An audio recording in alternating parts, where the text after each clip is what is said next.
முதல் முறை இல்லைண்ணே, மத்தியான நேரங்கள்ல, அதாவது ஒரு நைட் நேரங்கள்ல வேற, மத்தியான நேரங்கள்ல 2 நிமிடம் 53 செகண்ட்ல ஒரு பிரச்சாரத்த முடிச்ச ஒரு தலைவர நேத்து நம்ம பார்த்தோம். விஜய் தான். கொளத்தூர் தொகுதிக்கு வந்தாரு. வந்தவர் பாபுக்கு ஓட்டு போட்டுருங்க, விசில் சின்னத்துக்கு ஓட்டு போட்டுருங்க, விசில் புரட்சி வரட்டும் அப்படின்னு சொல்லிட்டு இறங்கி போயிட்டாரு. என்ன இவர காரணம்? பயமுறுத்திட்டாங்க. என்னன்னா, ஒரு பெரிய ஸ்டாம்பேட் ஆகுற மாரி ஆகுதுன்னோன பயந்துட்டாரு. ம். ஏற்கனவே ஒரு கேஸ் இருக்குது. இதுவும் ஆயிடக்கூடாதுன்ட்டு. இதில நான் பார்க்குறது 2 அம்சங்கள். 1 இந்த கூட்டம் வர்றது, புஷி இந்த வேலைய பண்ணிட்டே இருப்பாரு. வழக்கமா இல்ல ஒருத்தர் நேத்து தேடிட்டு உண்மையிலே பயங்கரமா இருந்ததுண்ணே. அதாவது அதாவது ஒரு பையன் கீழ விழுறான். அவன் மேல எல்லாரும் மிதிச்சுட்டு போறாங்க.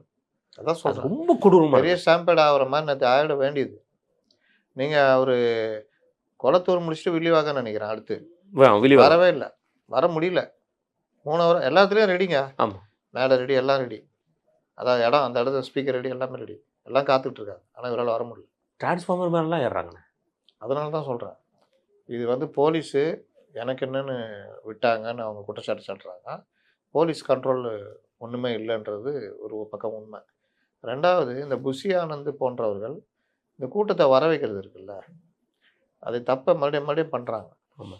இப்போ இவரு சாதாரணமா போனாலும் போறாரு. கூட்டம் வரமாட்டேங்குது.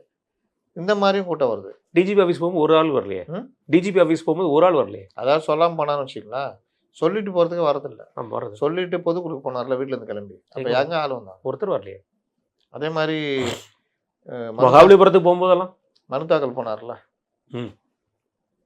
அங்க இந்த மாரி போனாரா? அங்க முடிச்சுட்டு அதுக்கப்புறம் போகும்போது தானே இவ்வளோ கூட்டம். இவ்வளோ கூட்டம்.